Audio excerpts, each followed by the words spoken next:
Hi, I'm Tim Wiedrich with the North Dakota Department of Health Resources and Response Section. Thanks for attending this conversation today about the novel coronavirus. During this program, we'll be providing an overview of the March 9th recommendations for long-term care facilities, and we'll be having a discussion about those. So much of what's going to be happening today is going to be a question and answer format. We're not actually going to do any presentations. If you have any questions about where the plan is at and the types of activities that have been going on in the last several days, I'd encourage you to just head to our archive site to see those presentations. There's quite a bit of information that gives you situational awareness that will also have some specific topics that are covered, like infection control, but you'll find that information at www.ndhealth.gov/ET. It's all pretty current, all happening within the last several weeks. But today, again, we're going to be concentrating on some of the recommendations, spending most of our time answering your questions. Now, as you're aware, we produced on March 9th some recommendations that are impacting long-term care, basic care, and assisted living, and other facilities that are providing care to the elderly.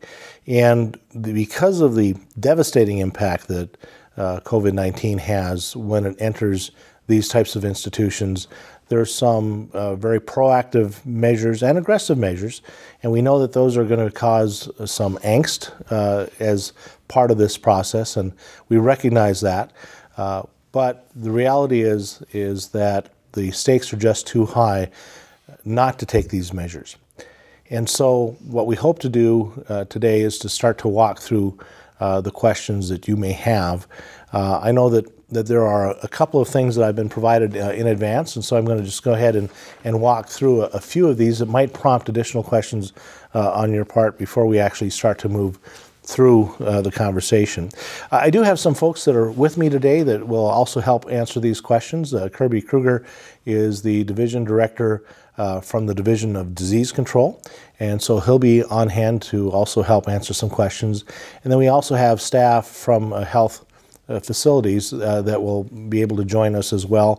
And we'll just quickly cut to Bruce Pritchett. Bruce is with us as well, and so he'll be with us to help answer questions, as well as some of the other staff like Kathy Laxdal and Bridget Wagner. So with that, let's go ahead and walk through a couple of the questions that have been provided in advance. And the first deals with admissions, about whether or not admissions should be stopped. And I think that the most direct answer to that is no, that we really need to conduct the appropriate assessment processes, obviously, but the actual suspension of admissions is not a step that we had really envisioned as part of this process.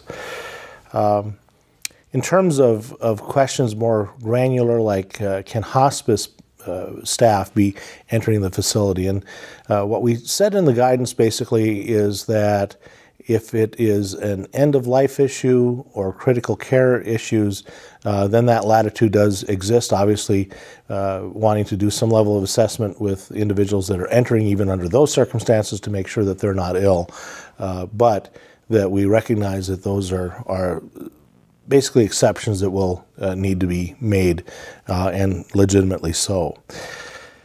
In terms of the conversation, just to be really clear, and we did put out some additional information today, I believe it came out. It was our intention to cover basic care as part of these recommendations. I know that the way we listed the information initially, it talked about basically skilled care to assisted living, and we didn't specifically mention basic care in the guidance, but it was our intention that that gets covered as part of that range within what we had released. So just to be clear about that, we reissued and added some additional clarification by adding basic care into that listing. And I know that assisted living is going to create a lot of questions, certainly at that level where individuals are basically just needing some assistance with daily life situations and are not really needing medical care, that it becomes more of a challenge in terms of how do we implement these types of restrictions. But in terms of the guidance that we have, I think it's important to that population as well because it's really age specific in addition to the underlying medical conditions that we provide our best ability to protect the populations within those living settings as well. So those were some of the questions that had been provided in advance. But what I'd like to do now is to begin by opening the floor and seeing what types of questions or comments you may have. And let's get into a bit of a dialogue here. I'm going to, in order to keep this organized, ask that we present your questions kind of I'm going to take that back. Just by calling the phone number, I was confusing a different format. So we don't need to be geographically sensitive here. Just go ahead, and if you have a question or a comment, please dial into 855-361-4591. That's 855-361-4591. Now, once you're on the line, you're going to hear the program as it's continuing on. So just hit star and then pound on your phone. And that basically raises your hand so that we know that you have a question and that we can go to you. So dial into the number and hit star and then pound, and then we'll take your comment or question. While people are formulating, and this is the time to go ahead and start calling, this is the opportune. I'm going to have a little bit of conversation with a couple of other folks. Kirby, I know that one of the things that we've been talking about here has been really concentrating on infection control. And so as we move through those types of concerns, obviously facilities are always concerned about infection control. At just a very high level, do you have any comments in terms of the types of things that we should be watching for? Yeah, and that's a good question, Tim. You know, right now the CDC is still endorsing that respiratory precautions be taken, that individuals who are caring for somebody who are suspected to have COVID, are diagnosed with COVID, really need to be taking the proper precautions, which includes a properly fitted N95 mask or a PAPR. It also includes eye protection, and it also includes gowns and gloves. So those are the important parts of that.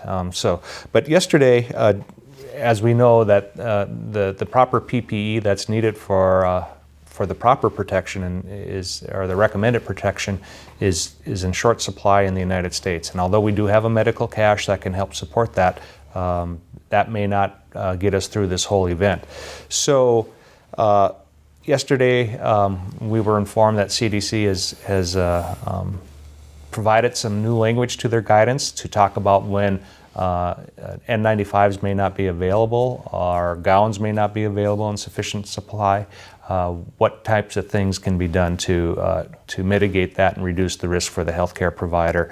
And so those guidances are available, and this afternoon, sometime today, we hope to be issuing some updated guidance for providers, and then we'll make sure that that you guys are included in that and through the Health Alert Network. And that will give you a link to the CDC guidance and summarize some of that new guidance in infection control. All right, thank you for that, Kirby. I know that as part of the process for infection control, we had, during the press conference announcing the first positive case within North Dakota, we had some conversation about an infection control program. We also had made some mention within our email or our memos that were sent out. And let me just kind of give you a real high-level sense of overview of what we think that's going to look like. Basically, we are very sensitive to the time that it takes for you to be involved with these kind of external programs. And so we're very sensitive to making sure that our contacts with you are brief and efficient. We're envisioning starting with a telephone survey. Basically, to be really clear, this is a state program we're talking about. It is not a CMS function that I'm describing. It is not the state survey process done through CMS. But in order to make sure that we've got a baseline and understanding, that you have an understanding of what the expectations are regarding these recommendations, we'll be making telephone contact with the facilities and just getting a little bit of information about where you believe that your facility is at, and that we have the opportunity to share with you some of our thoughts in terms of where we're going with the program in this statewide process. So there's roughly about 15 minutes worth of questions would be our goal, that our staff would be making contact with you and walking through the roughly 15 minutes worth of questions. And then if there are some specific issues that are coming up that you want to discuss, that there would be an opportunity to do that at that time. But then in addition to that, that we would look to have individuals, again, not a state survey process for CMS, but rather a separate process that the state, through this coronavirus process, is providing, that we would be physically at your facility, having an opportunity to basically look and see what activities you've undertaken, what challenges that you're having, and how we might be able to work together to resolve those types of issues, if there are any. So we do have a caller online. Let's go ahead and see what our caller's first comment or question is. Please go ahead. Hello. My question was more related to how we deal with our staff. My question was more related to were there any recommendations in the guidelines about that? I know we're restricting visitors, but we all know our staff are very active in our communities as well. But we all know our staff are very active in our communities as well. So just to be clearer, in terms of the actual staff that are just working on a daily basis, or are there, I know there have been a variety of questions that have come up relative to restricting staff travel and how to, once travel has occurred, what do we do with staff that are coming back from potentially a location of concern? So if you could kind of cover the waterfront there in terms of daily monitoring of staff and what they should be doing if in fact they're ill, or precautions if people are actually doing traveling. Right, and I think there's a couple things here, and this is a rapidly evolving situation, but individuals who are coming back, healthcare providers who work in healthcare facilities who are traveling from areas where there's a sustained transmission, they either are their close contacts. They're either going to be at high or medium risk.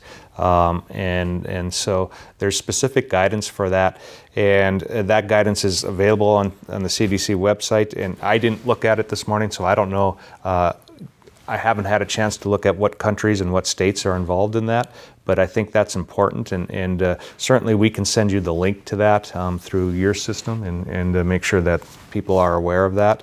But it is an important thing, and certainly if you have staff. And right now in North Dakota, we haven't been able to document community transmission. We have the one case that's been reported.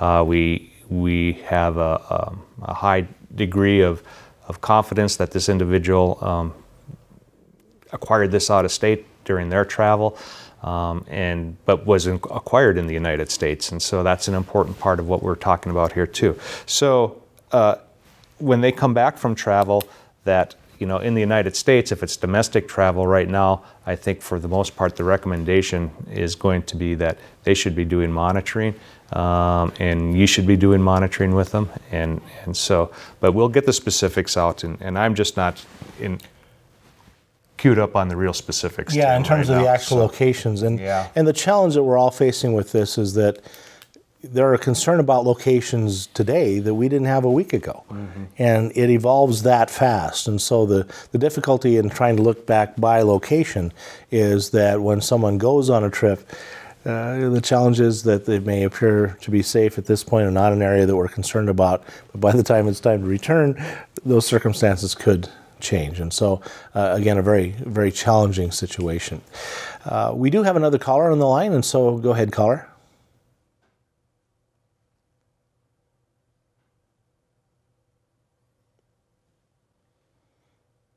Caller, we're ready for your comment or your question. Go ahead.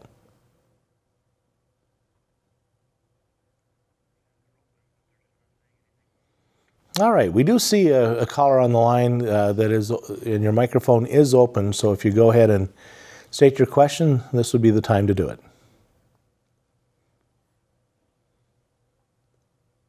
All right, we're going to go ahead and move on. Remember that our number is 855-361-4591, 855-361-4591. and just hit star and then pound to raise your hand. All right, next caller on the line, please. Go ahead.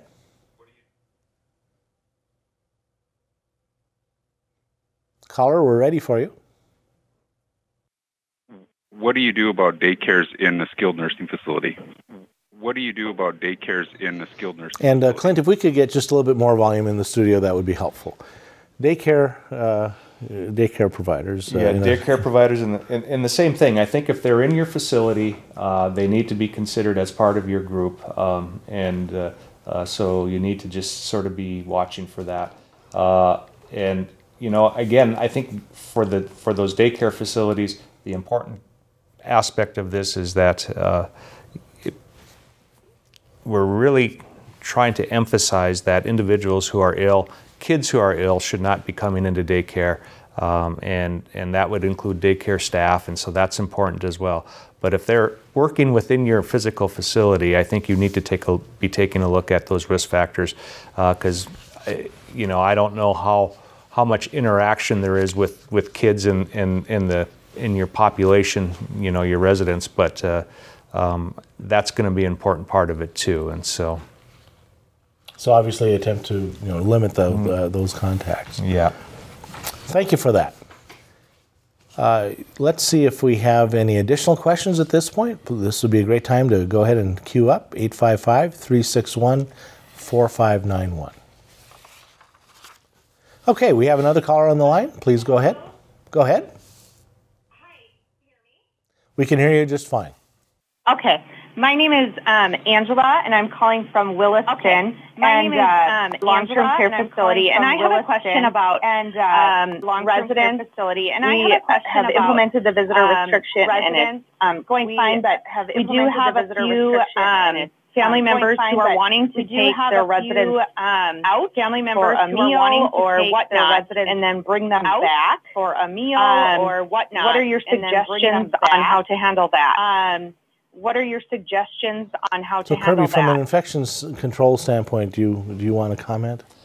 I think if the family members are well and they want to go out for a meal and they're just going to be staying locally, I think right now our recommendation is probably that's going to be okay. There's, like I said, we haven't been able to document community transmission yet, and so I don't want to limit it that much, but I do believe that that situation could change and the risk could increase, and I think that we just need to be aware of what's happening in our communities. And as we move through this situation and we diagnose more cases and we understand better where the virus is at in North Dakota, I think then the guidance will be more strict on what you want to do there. So. Okay, so to kind of spin off that too. Okay, so if family comes back and then we complete a health screener on the resident, when they come back in on the resident, we should be okay then when they come back to leave. So another question with that though is I've had family members call and say, we're flying up. I've had family members call in Florida. We're flying up Denver next week from Wisconsin, various places. Denver, and a few of them that I've looked at are areas of high prevalence of the virus, and they want to do the same thing with their family. If that's the situation, are you suggesting that we say no? If that's the situation, are you suggesting that we say no? I think those are the types of situations, depending on where they're coming from, that you really need to look at seriously and decide. Again, there's guidance that from CDC. There's I think 4 states where they have designated sustained community transmission: California, Washington, New York, and I'm not remembering the other one off the top of my head. So those would be much higher risk than individuals coming from other states. But as you know, this virus is out there, and so this is a tough call. But if I could just interject, though, remembering that our recommendation is really geared towards contact if there's end-of-life situations and critical care. And so, scenarios like this are not necessarily compatible with that. So I think our recommendations really are to be much more restrictive in terms of preventing that from becoming a risk factor. as opposed to kind of normal daily family visitations. So I just want to reframe it a little bit because I think we may have a little bit of confusion happening here. That in terms of how the guidance is indicating that it is for, we're saying that visitation is fine if we have critical care situations or end-of-life issues. So just reframing it from that standpoint, Kirby, does that alter kind of the context of taking someone out for a meal? Yeah, you know, when you look at it from that context, I think really you have to take a look at what's the difference then if they're going out into the community or if the community's coming in. I think, you know, maybe my answer, because when I look at that from that perspective, you know, it may be not the best idea to have your residents going out into the community at all, because that's what we're trying to prevent. And I didn't think it through from that perspective. Yeah, and I could tell there was a little bit of confusion that was happening here. So I just wanted the opportunity to come back and clarify it. So then to come back to a situation where somebody's flying in, again, if in fact this is an end-of-life situation or a critical care situation, then you have to make judgment about, well, are the people coming in ill? And do a good screening of the individuals. Even in those circumstances. So hopefully that was helpful. So yeah, I think I saw where you're going with that, and that makes sense to me too as well. So yeah. All right, thank you for that. We have more callers on the line. Go ahead, next caller. Hello. Go ahead. Hi, I also work in a long-term care facility, and we have some staff who, of course, take things to the extreme, saying that they're not able to work because they have a runny nose, or they're not able to work because of having a cough. Am I correct in thinking that we take that in context if they have traveled lately and where that travel is? But that alone of having a runny nose or a cough or symptoms of a common cold without fever is not enough for us to say you cannot work. Is not enough for us. So I know that we've issued guidance. Kirby, do you want to? Yeah, I think you know the way our guidance is right now is that for those individuals who are working in long-term care, are providing care to individuals who are at increased risk for complications, is that we are looking for milder symptoms in the consideration, but we're also looking for those risk factors that you talked about. Either they are known to be exposed to somebody, or they've traveled to an area where there's a sustained transmission that's going on. And when you have those, then we're interested in pursuing, and then they qualify for testing, and at that point in time, they would be a person under investigation, and they should be removed until they're tested. But you're right. At the current moment, we really are looking at risk factor and symptomology. So. But as we previously said, this is an evolving situation, and so I know we will and have been updating that criteria as the situation continues. I know there was a follow-up question. Please go ahead. We very much appreciate your keeping on top of this and updating us. But my second part of the question is, okay, so we do feel that somebody is at greater risk because they have returned from travel. Do I call our local provider after telling them to go home, or do I call the state health department? After telling them to go home, or do I call the state health department? My recommendation would be you do both. So in order for the individual to be tested, they do have to be tested by a provider. Our provider has to order the test. The ideal thing is, you get the individual isolated or out of the facility in a safe manner as fast as you can.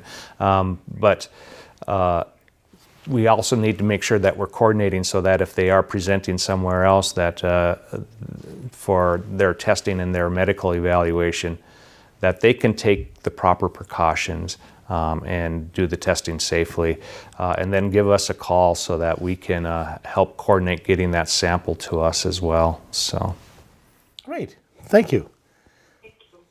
So the number again is 855-361-4591. We have several people in queue. I do want to remind you that you need to hit star and then pound. That's how we know that you actually want to ask a question. You're not just listening to the program. So if you're wanting to answer or ask a question, or you can answer a question too, that you just hit star and then pound. Let's go ahead and go to the next caller.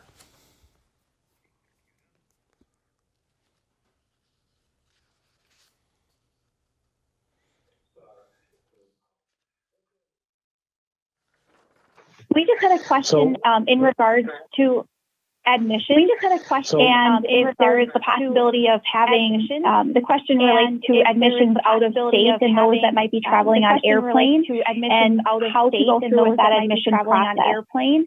And how to go through with that admission process. So there are really a couple of questions that are commingled here. There's the kind of the infection control process. Could you, Kirby, talk a little bit about what should be done in terms of screening, what that process looks like? And then just a heads up to Bruce and company, I'll probably be coming to you with the follow-up to any additional information beyond just the infection control that you may have. Kirby? Yeah, so I think that's an important part of it is, and hopefully that if they're being transferred from a different facility, that you're getting a heads up from that facility on the health status of that individual. But I realize that may not be happening, or the person may be coming in for admission from that isn't being transferred from a facility. But one of the things that we do encourage is that communication when those transfers are occurring. But you should do a good screening of these individuals upon admission. Look for fever, and I understand that, you know, in talking with some of the providers on the phone this last week, that fevers are not uncommon in elderly people. So look for fevers, look for other signs of respiratory illness, and if you have those signs and symptoms with fever, you know, you have to take that into consideration. And then again, you know, looking back, if they're not coming from an area where there's a sustained community transmission, their risk is going to be lower. If they are, then, you know, that I think we have to start looking at, is this a possibility of COVID-19, possibility for testing, and we certainly want to do that. And then if you're considering testing, then we're looking at respiratory isolation until we get a result. So, but ideally, you shouldn't get that patient arriving at your doorstep if they're being transferred. That's what we really want to try to prevent. So. All right, thank you for that, Kirby. Let's go to Bruce Pritchett and see if he has any additional comments about this. Thanks, Tim. I think you covered it pretty well, Kirby. I also would let you know that how important it is to know where they're coming from. Are they coming from a community when they fly in, or are they coming from another nursing home? I think that makes a huge difference as to how you deal with them. But yeah, screening them and isolating them when they first get there, limiting their contact until you know that they are not exhibiting any symptoms would probably be beneficial. All right, thank you for that, Bruce. Just a quick reminder, if you are calling in, there's a several second delay between what you're hearing on your computer or smartphone and what you're hearing on the phone. So just turn down your smartphone, turn down your computer or your tablet so you're not hearing that audio, and listen to the audio if you're on the phone line from the phone, so that you're not getting confused between the delays that are occurring. Let's go ahead and go to the next caller. You can go ahead. It's hi. The CDC. It's hi.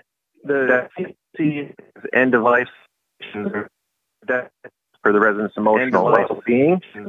Is that something for the residents' emotional well-being? We want to continue to enforce for emotional well-being. We want to continue to enforce for emotional well-being. We were so close to hearing your question, but we didn't get it all. So could you make sure that your computer or smartphone are turned down? That may be causing an interference. Just make sure that you've done that, and then restate your question. Thank you.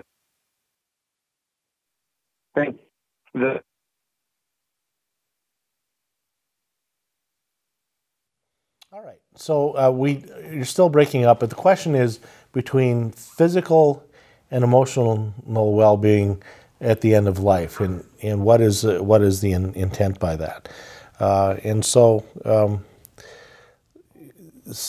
so Kirby, that's probably out of the side of your shop. Bruce, would you mind taking that? I can try. That's a tough situation to be in. I think that there is some consideration for the emotional part of what these residents will go through as they're probably not receiving many visitors. Keeping in mind that if someone is used to having a lot of visitors and we're going to cut them off cold turkey, so to speak, that's going to have a greater impact on that resident than it would on another resident that rarely gets a visitor. So I think part of the responsibility will have to go back to the facility's social services designee to do some kind of an assessment of what kind of an impact it could have on that particular resident given the circumstances of their routine visitation from family and friends. And then, once again, just not losing sight of the fact, the reason that we're doing this is to protect the institution and the people in the institution, both the healthcare workers and the residents themselves, that we realize that these are very difficult decisions to make. So when you do permit, even with end of life or with critical situations, that you're taking the utmost care to isolate those individuals from the rest of the facility, make sure that we're not commingling with the rest of the staff and facilities as well. Recognize that these are very difficult decisions to make, and sometimes the answers aren't exactly black and white. Excellent question. Thank you for that. Thank you for that follow-up. If I could follow up with that, would this mandate to restrict visitation would this mandate trump the resident rights? Visitation of them trump the resident rights? Visitor access 24 hours a day. And does the ombudsman support this? 24 hours a day. And does the ombudsman support this? So the short answer is I don't think we're going to be able to speak for the ombudsman, but in terms of the actions, these recommendations are being done for public health reasons. And so if we actually got into a physical, not a physical, but a philosophical approach where there's conflict between the two, obviously that's where the Attorney General's office would become involved and we'd start to move into to a legal arena. Let me see if in fact Bruce has anything that he wants to add to that question. That question has been posed to us before from the Ombudsman program, and I'm not comfortable giving out an answer right now without talking more with them. So. Yeah. So I'll offer this. I can tell you that any time that we do an isolation or a quarantine order, there will be restrictions and infringements on civil liberties. That the very process of us creating these types of situations sets up that as a given. The laws have been created in a way to try and protect to the greatest extent possible individual civil liberties, at the same time balancing those needs against the greater societal needs. We have consistently seen quarantine and isolation authorities upheld. And so if we got into that type of a legal confrontation, while I'm not an attorney and I really don't want to try and pretend to play one on a webcast, the answer is that I believe the answer would be, from a program standpoint, that we would be able to have a level of authority that would supersede those individual rights that you're referring to. But again, it's not tested, that certainly during this situation, and we'd want to have a lot of conversation about that if you think that we're heading that direction. Some of this I think can be mitigated by having in advance conversations with families so that they're really understanding why we're doing this. And at the end of the day, having had a mother in long-term care and knowing the importance of those visitations and how difficult that is for families and for residents when those restrictions apply, I can empathize and feel that on both the administrator's sides and the staff side and the resident side. But with the virulence of this in terms of what happens in long-term care or elderly settings, I think that we've got to be extremely vigilant in protecting ultimately that population. And this is our best method. Obviously, at some point, we hope to have vaccines and things that will make this a lot easier. And anything that we can do to mitigate this in the short term, whether that's picking up some tablets and starting to do direct communication on a FaceTime or other product of that nature to still be able to facilitate those connections, just not direct physical contact, will go a long way to help to mitigate these types of situations. Excellent question once again. All right, let's go ahead and head on to the next caller and see what our next conversation is going to be. Go ahead, caller. Tim, good morning. Dan Kelly from Watford City. And Tim, I'm going to pursue the question that Ryer raised relative to having the ability to enforce limiting families from visiting residents. And I do agree with you that in many cases families will be reasonable and will follow that directive, but you can't guarantee that. And so to that end, I have two related statements, comments. The first is that I would point out that Mylin's letter is a recommendation. It's not a directive. So I would present that I don't think that has the level of enforcement that gives us the latitude to enforce that. The second is, and I will tell you that I've asked the governor to consider doing this, the governor could create a proclamation to allow facilities to enforce the AHCA recommendation, which would then give us that latitude. And finally, I will make the comment to Ryer's point that historically the Ombudsman has taken the point that if a family member insists on visiting a resident for whatever reason, we have to allow that. So I think that is something that we could be proactive relative to. I think that is something that we could. No, I think those points are well taken, and I can assure you that there's been and is an ongoing legal review in terms of what those authorities are at the governor's level, at the state health officers level, so that's very much in consideration. And I'm glad you're adding those clarifying points, because it is true that what's issued at this point is a recommendation. If in fact we ended up in a situation where there would be basically a conflict developing on an insistence, please get us involved as early in that process as we can to try and either mitigate it or move on the authorities that we're talking about. But I certainly take your points. They're completely accurate, and I think this really is a process that needs to have the conversation and get us involved directly. I think the second issue is that to the extent possible, when conflict occurs, we have published a number that the health department will engage in. We've been getting some calls about visitation as well, and so that is a process that we're also sensing and attempting to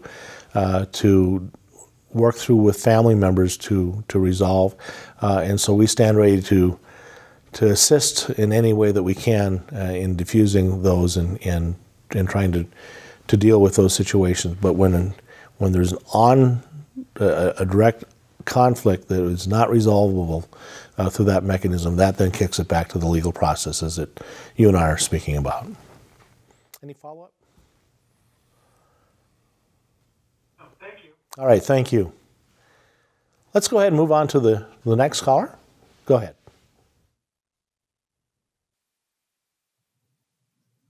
Hello.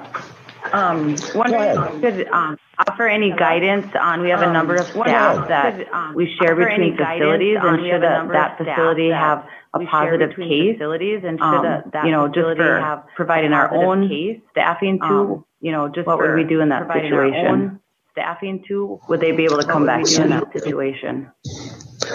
Would they be able Kirby, to come back in? could you talk a little bit about how the epi investigations process would work and the contacts and so forth? Yeah, I think that, if we do have a case that's identified, at least in North Dakota, we would be involved in that process because right now we are interviewing anybody who will be diagnosed or who is diagnosed with COVID-19, and we'll do the case investigation and we'll do the contact tracing. If it's a healthcare provider in that situation, then we will be working with the facilities that individual would be working in.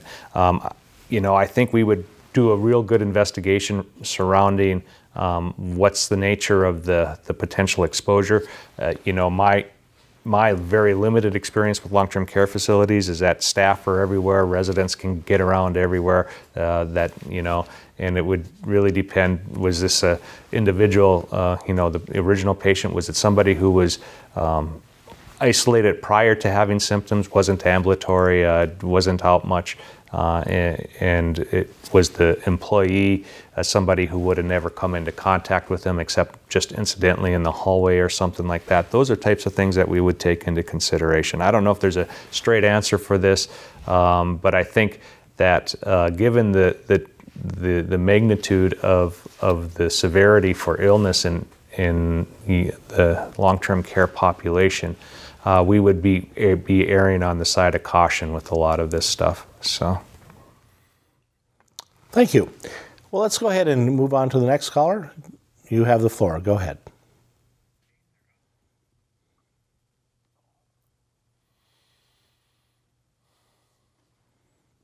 Next caller, go ahead. You have the floor.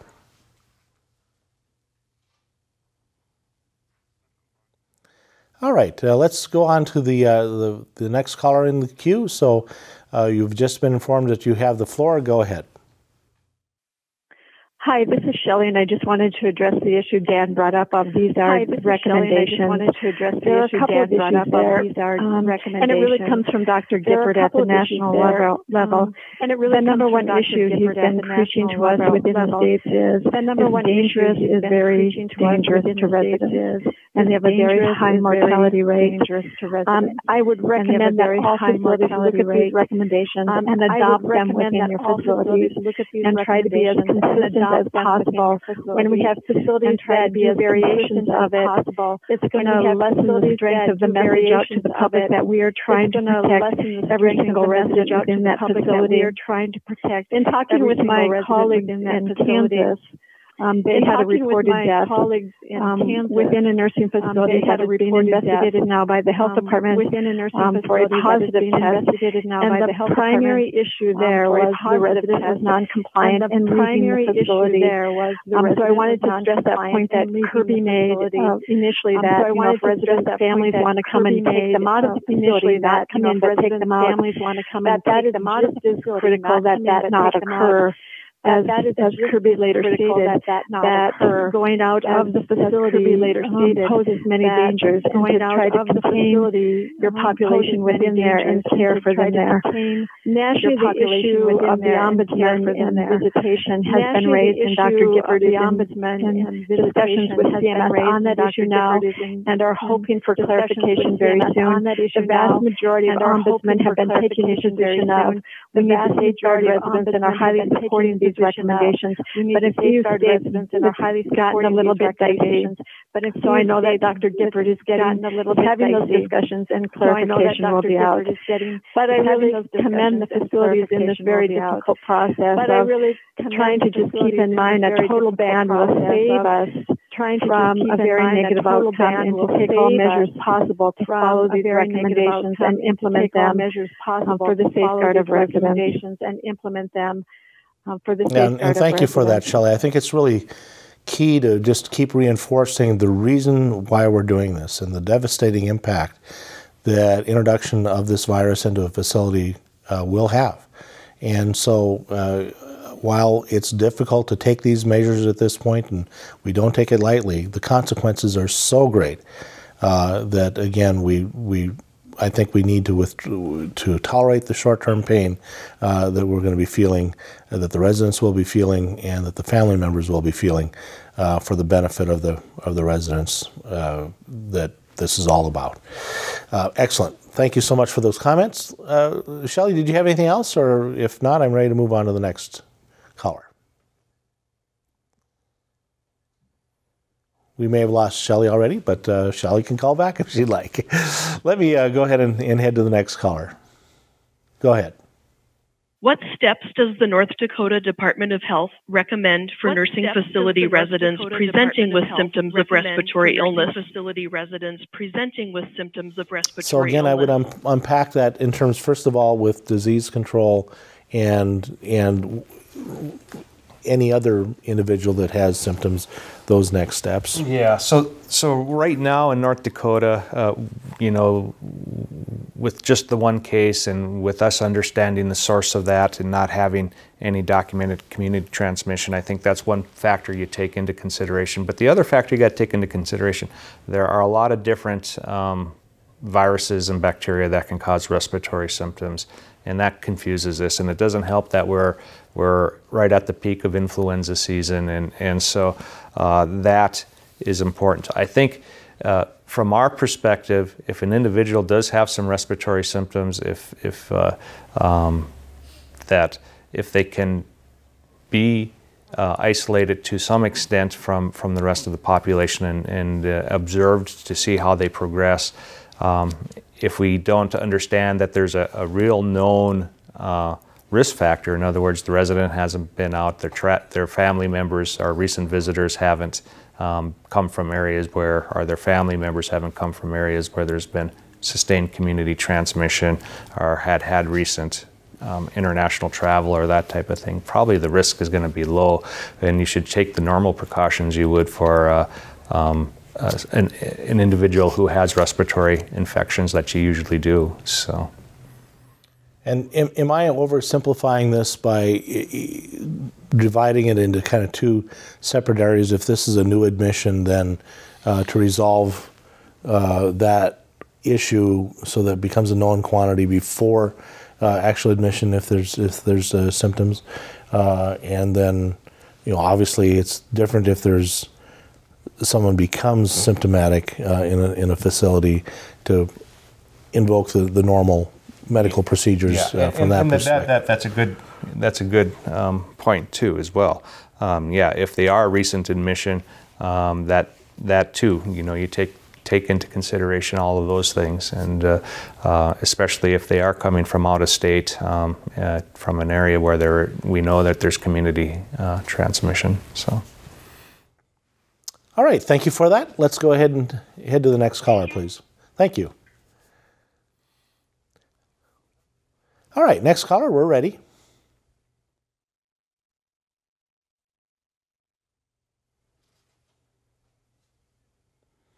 Go ahead, caller.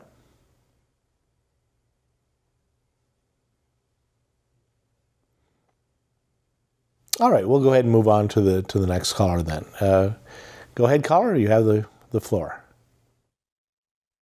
Yes, any recommendations on emotional support animals coming into the community, or service dogs coming into the community? A visitor might be bringing with them. Dogs that a visitor might be bringing with them. That's an interesting question, and one that doesn't have like all of your questions, doesn't seem to have a very straightforward answer. But let me give you sort of the science from what we understand of this particular virus and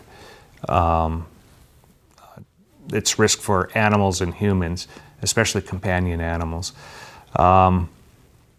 We don't have all of the science on this. CDC's guidance right now is they believe that the risk is extremely low, but it's not zero, and that there's never been, we don't have any known cases of human COVID-19 that we can definitively link to a pet. Having said that, I think it would be prudent, because the science is incomplete, to really reconsider that part of it as well, and at least until we have better science.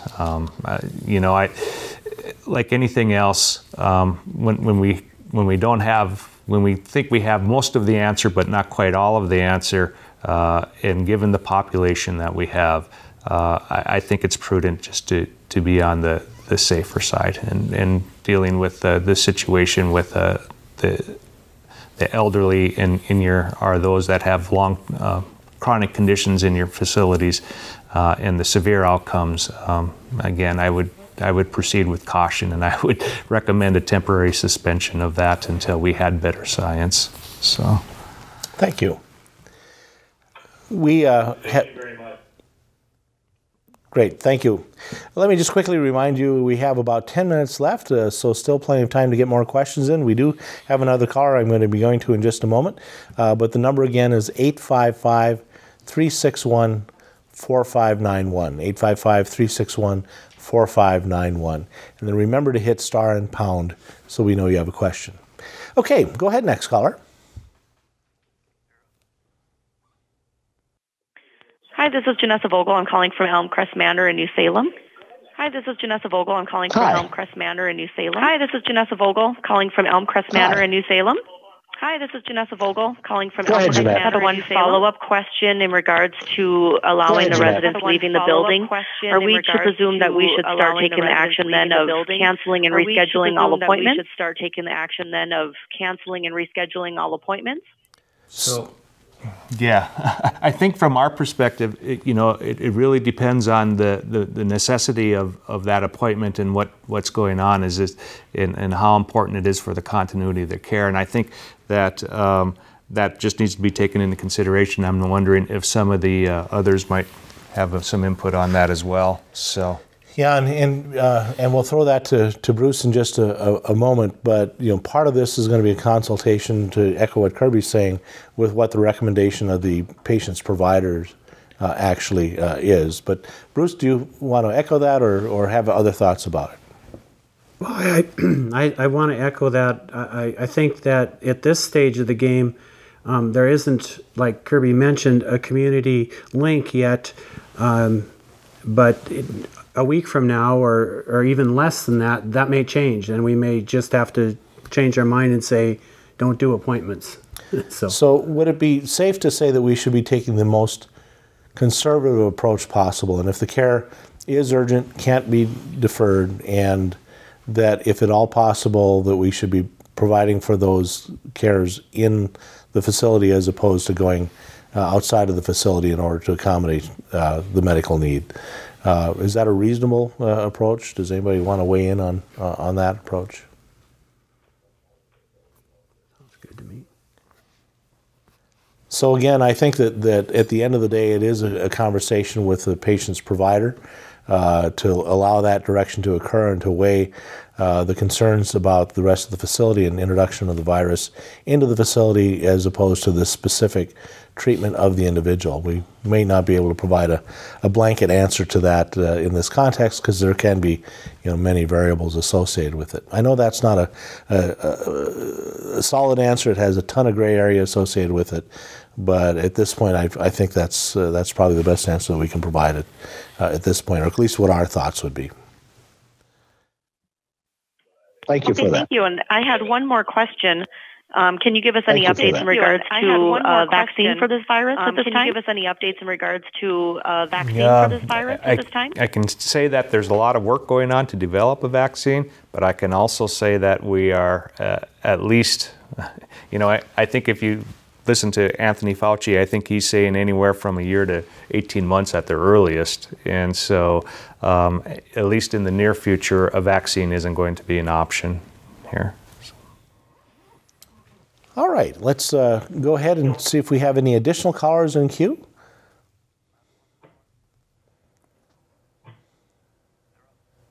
Go ahead, caller. Hi, this question is directed for Bruce, and it's for skilled nursing facility. Question is directed for Bruce. Just wondering what we can expect with our state health department surveys moving forward. Just wondering what we can expect with our state health department surveys moving forward. That's a good question. For right now, CMS is not canceling the survey process, but we are anticipating taking, as Tim mentioned, a different approach, doing a state data collection process first, and then offering something based on that data that we collect that would not be part of the survey process, would not be under federal dollars, And we're just doing that to make sure that the facilities are ready and can handle what they're facing. So for right now, we're going forward as we've been told by CMS. There has been some cancellations of certain types of facility surveys, and non-long-term care, some of them have been moved. If they're tier 2, they're moved off the schedule if they've been on the schedule. But for right now, tier 1 surveys are continuing from what I understand, with a focus on infection control. They are statutory requirements in tier 1, so they have not waived that yet. But I think it is fair to say, Bruce, wouldn't you agree, and let me know if you don't, that we really don't know what longer range plan CMS has, that there's been conversation in terms of what CMS roles will be, and it's an evolving process. We've not heard, except for the minor cancellations or postponements, I should say, that CMS has announced. We've not gotten a lot of feedback at this point about potential changes. So we really find that a very difficult question to answer because we haven't received guidance yet in terms of might they be altering these processes. So we'll inform you as soon as we know and let you know if in fact there are changes, but for right now, as Bruce said, it's business as usual there. We do have time for one more question, so if you would like to place a comment or a question, number is 855-361-4591. Hit star and then pound.